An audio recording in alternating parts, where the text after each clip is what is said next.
Hello बच्चों, जैसे कि आप लोग जानते हैं कि हम लोग क्लास 12 के फिजिक्स में गॉस प्रमेय के अनुप्रयोग को पढ़ रहे थे। उसमें इसके पिछले वीडियो में हम लोगों ने टोटल 4 अनुप्रयोग पढ़ चुके। अब इस वीडियो में हम लोग पढ़ेंगे 5वां अनुप्रयोग। 5वें अनुप्रयोग में गॉस प्रमेय का क्या अनुप्रयोग है, गॉस प्रमेय आपको आना चाहिए। इसके पिछले वीडियो हम लोगों ने गॉस प्रमेय बहुत सरल और बहुत सिंपल तरीके से समझाया है। अगर आप पिछले वीडियो में लगभग 4थे-5वें वीडियो में अगर आप देखेंगे तो निश्चित रूप से गॉस प्रमेय आपको समझ में आ जाएगा और उसी के आधार पर ये डेरिवेशन भी है। तो आइए समझते हैं क्या है। आज की टॉपिक हमारी है इस गॉस प्रमेय के उपयोग में एक समान रूप से आवेशित गोली कोश के कारण वैद्युत क्षेत्र की तीव्रता, intensity, electric field intensity due to a uniformly charged spherical shell. Right, तो यहां पर क्या है बच्चों, एक समान रूप से आवेशित। चलो एक समान रूप से आवेशित करेंगे और फिर क्या क्या किसको आवेशित करेंगे, गोली कोश के कारण। चलिए, गोली कोश स्फेरिकल सेल, हमारे पास एक गोली कोश है। मान लो कि एक गोली कोश खोखला गोला होना चाहिए। देखिए ये मान लो ये गोली कोश है। अब ये गोली कोश है। अब इसको क्या कह रहा है, आवेशित गोली कोश के कारण वैद्युत क्षेत्र की तीव्रता। अब इसके कारण वैद्युत क्षेत्र की तीव्रता निकालना है तो अभी भाई देखो ये आवेशित तो है नहीं, तो वैद्युत क्षेत्र कब बनेगा, हम लोग पढ़ चुके हैं पीछे कि अगर Q कूलम आवेश है और इसके चारों तरफ एक क्षेत्र बनता है, वैद्युत क्षेत्र बनता है। कहां तक, जहां तक इसकी बल रेखाएं गुजरती हैं तो वहां तक इसका क्षेत्र बनता है, जिसको हम लोग वैद्युत क्षेत्र कहते हैं। वैद्युत क्षेत्र की तीव्रता हो जाता है उसकी कैलकुलेशन को। तो यहां पर भी एक गोली कोश है। अब इस गोली कोश में एक आवेश नहीं है बल्कि इसको एक समान रूप से आवेशित, यानी इस पर एक समान रूप से आवेशित किया गया है। Q कूलम आवेश से आवेशित किया गया है और ये आवेश इसके चारों तरफ प्लस Q कूलम आवेश से आवेशित किया गया है। और मान लो कि इसकी त्रिज्या जो है कैपिटल R, मान लो यहां से यहां तक कैपिटल R है, O मान लिया, ये कैपिटल R हो गया। तो अब आगे देखते हैं, कैपिटल R हो गया, Q कूलम से आवेशित हो गया। ठीक है, तो अब आगे ये है आपका गोली आवेशित कोश, आवेशित गोली, आवेशित गोली कोश। ठीक बच्चों, अब चूंकि हम लोग जानते हैं, क्या जानते हैं, ये जानते हैं कि गॉस प्रमेय अगर आपको लगाना है तो एक गॉसियन पृष्ठ की कल्पना करना पड़ता है, अर्थात एक काल्पनिक पृष्ठ की कल्पना करना पड़ता है। तो यहां जो हमारा गोली कोश है इसके चारों ओर एक गॉसियन पृष्ठ की कल्पना कर लेते हैं, गोली कोश ये बन गया। अब इस पृष्ठ की कल्पना करने के बाद एक गोला ऊपर से और बन गया। ये दिखाई नहीं दे रहा, काल्पनिक है। और काल्पनिक रूप से इसको इसलिए माना जाता है क्योंकि हम लोग पढ़ चुके हैं कि गॉस प्रमेय के अंतर्गत क्या होना चाहिए कि एक काल्पनिक पृष्ठ होना चाहिए। क्योंकि गॉस प्रमेय के स्टेटमेंट में है कि एक बंद गोली पृष्ठ से गुजरने वाला वैद्युत फ्लक्स उस पर संपूर्ण आवेश का 1/ε0 गुना होता है। तो यहाँ पर एक बंद पृष्ठ होना चाहिए और एक काल्पनिक पृष्ठ हमने मान लिया। अब यहाँ पर जो चीज माने हैं उसको यहाँ थोड़ा सा लिख लेते हैं कि मान लिया कैपिटल R त्रिज्या का, मान लिया कैपिटल R त्रिज्या का एक गोलीय कोश है, गोली कोश है जिसे प्लस Q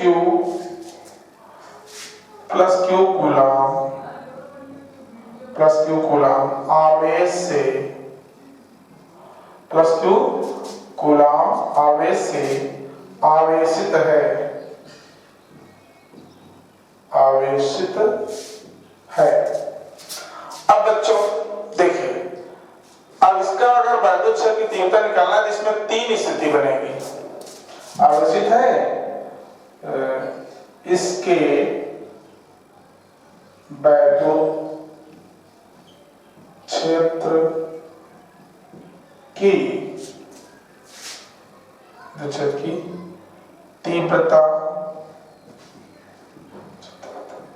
के लिए तीन स्थितियां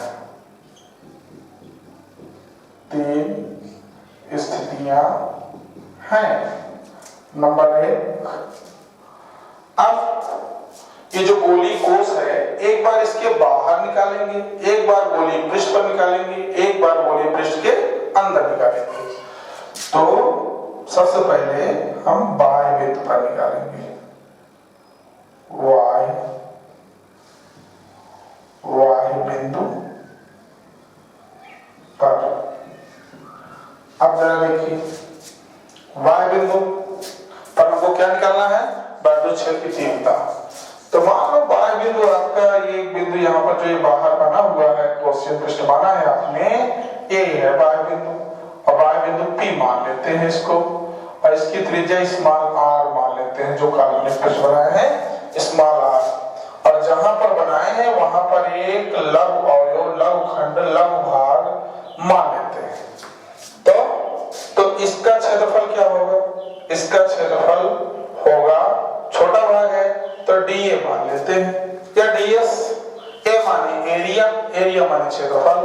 इस पूरे पृष्ठ का क्षेत्रफल कैपिटल A है, और इस पूरे पृष्ठ का क्षेत्रफल अगर कैपिटल A है तो इसके छोटे भाग, छोटे खंड, छोटे अवयव जो हमने लघु अवयव माना है, पूरे कैलकुलेशन के लिए छोटे से भाग की कैलकुलेशन करते हैं ताकि पूरा कैलकुलेशन हमारा हो जाए। तो इसलिए पूरे में से एक छोटा सा भाग लेते हैं जिसको हम लोग dA से प्रदर्शित कर रहे हैं, राइट। तो dA वेक्टर है, चूंकि ये वेक्टर सदिश है यानी क्षेत्रफल सदिश है, इसलिए इसको वेक्टर लगा दिया। अब प्लस क्यू कूलम आवेश है तो इसका भी डायरेक्शन बाहर की ओर होगा, तो इसलिए इस पर भी वेक्टर E हो जाएगा। अब आगे देखते हैं, तो बिंदु बाह्य बिंदु पर क्या निकालना है? वैद्युत क्षेत्र की तीव्रता। तो बिंदु P पर सबसे पहले वैद्युत फ्लक्स, बिंदु P पर वैद्युत फ्लक्स की परिभाषा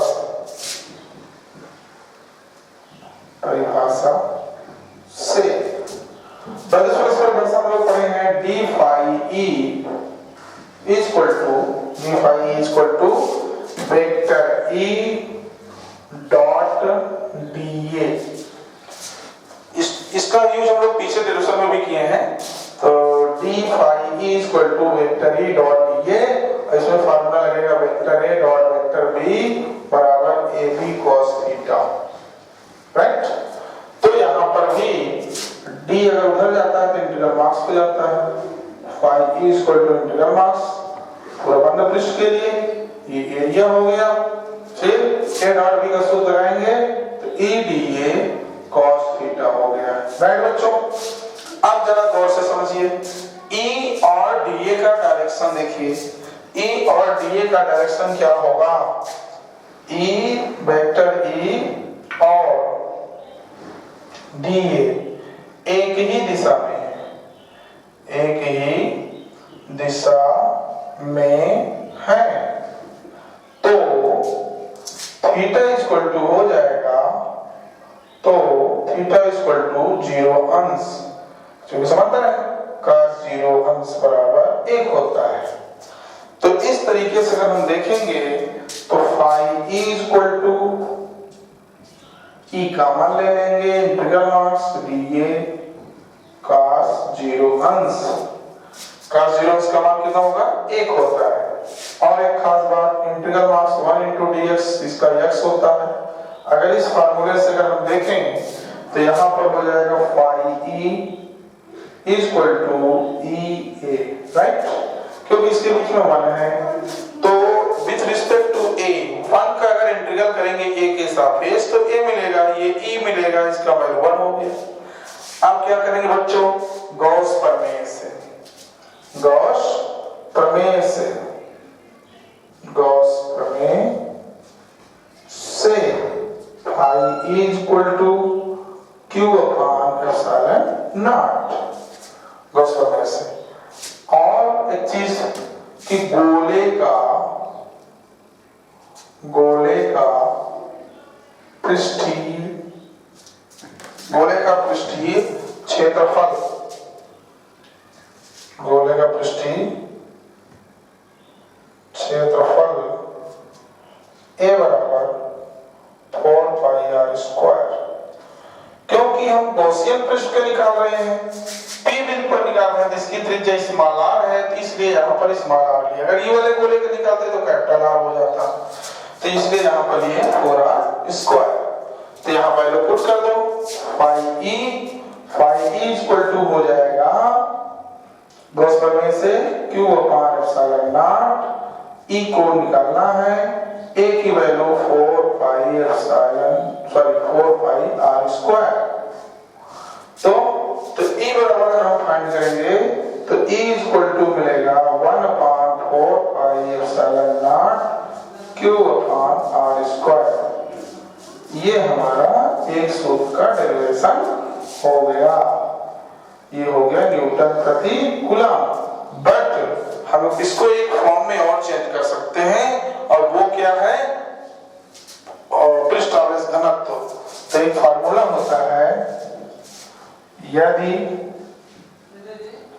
पृष्ठ आवेश घनत्व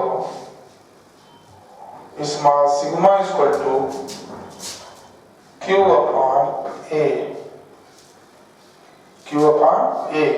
या q equal to small sigma, a का मतलब 4 pi r स्क्वायर। तो क्या होगा? तो 4 pi r स्क्वायर का वैल्यू हम रख देते हैं, तो क्या मिलेगा मुझे? 4 pi sigma 4 pi r square, ठीक है। तो अब जरा देखते हैं कि इसका डेरिवेशन, एक चीज इसमें जो r हम यूज करें, क्योंकि रियल हमारा जो है वो तो काल्पनिक था, तो यहाँ पर कैपिटल R स्क्वायर होगा, राइट? बस putting the value e equal to 1 upon 4 pi epsilon nought, q के स्थान पर हो जाएगा स्मॉल सिग्मा, इसको 64 में समझना, small sigma 4 pi capital R square upon small r square. Cancel कर दो, 4 pi से 4 pi cancel, e equal to small sigma upon epsilon not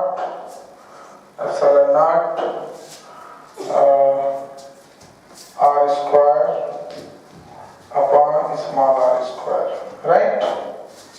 एक फार्मूला ये बन गया न्यूटन प्रति कूलम। अब ये तो हो गया बाह्य बिंदु पर। अब हम लोग देखेंगे बाह्य बिंदु के बाद हम लोग देखेंगे पृष्ठ पर। बिंदु यहाँ पर निकालेंगे पृष्ठ पर, तो पृष्ठ पर कैसे निकालेंगे जरा देखते हैं। आप लोग इसको नोट करते चलिएगा।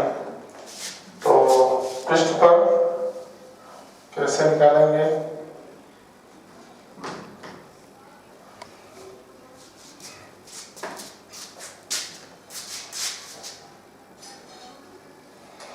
अब पृष्ठ पर निकालना है, तो जो हमारा ये त्रिज्या है, दूसरा पॉइंट होगा इसमें पृष्ठ पर।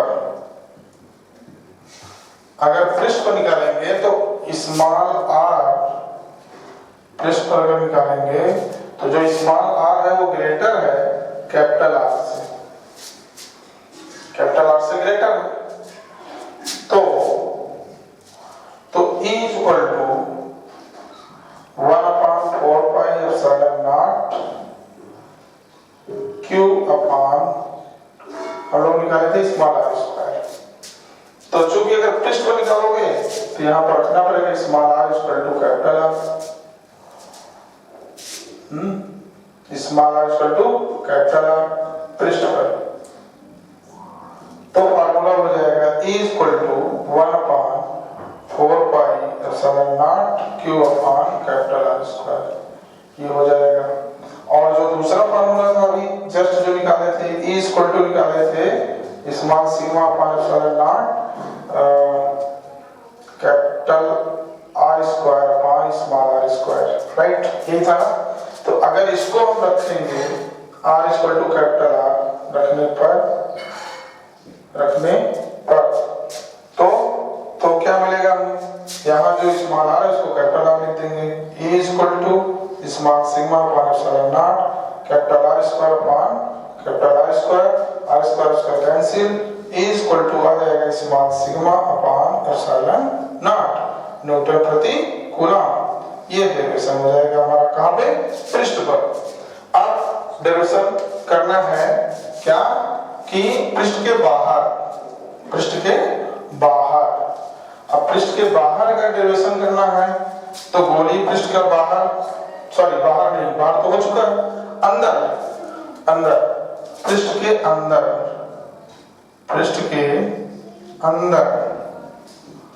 अगर डेरिवेशन करेंगे क्या वैद्युत क्षेत्र की तीव्रता, तो अंदर जो डेरिवेशन करेंगे तो यहाँ पर जो स्मॉल आर है वो लेस देन हो जाएगा कैपिटल आर से।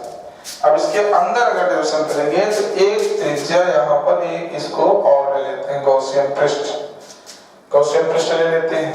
तो ये वाला में क्या होगा कि इसकी जो त्रिज्या हम मान लेते हैं r डैश, राइट, तो यहाँ r डैश मान लेते हैं, r डैश छोटा है किससे, कैपिटल R से। तो E equal to 1/4 pi epsilon nought Q upon R square, ये फार्मूला हम डेरिवेशन किए थे, बट Q इक्वल टू 0, बंद पृष्ठ के अंदर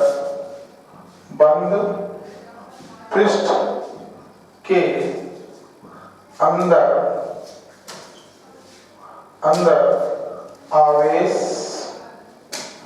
शून्य होता है,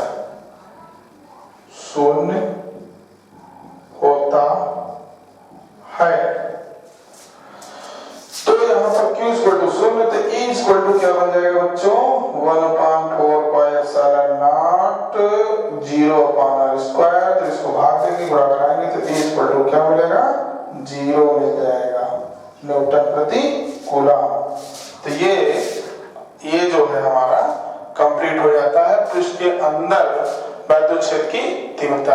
तो इस प्रकार आप लोगों ने देखा कि एक समान रूप से आवेशित गोली कोश के कारण वैद्युत क्षेत्र की तीव्रता को हम लोगों ने 3 पॉइंट में निकाला, 3 तरीके से बांट के निकाला। पहला ये हमारा रियल वाला गोली कोश है, इस रियल गोली कोश के बाहर एक काल्पनिक पृष्ठ माना, गॉसियन पृष्ठ माना था, और इसके बाहरी पृष्ठ पर निकाले, फिर इसके बाद इसके पृष्ठ पर निकाले, फिर इसके अंदर निकाले। तीनों स्थितियों में हम लोगों ने वैद्युत क्षेत्र की तीव्रता को निकाला। तो इसके अगले का नेक्स्ट वीडियो को अगर आपको सबसे पहले प्राप्त करना है तो हमारे चैनल को सब्सक्राइब करके बेल आइकन दबा करके कमेंट और शेयर जरूर करें। धन्यवाद।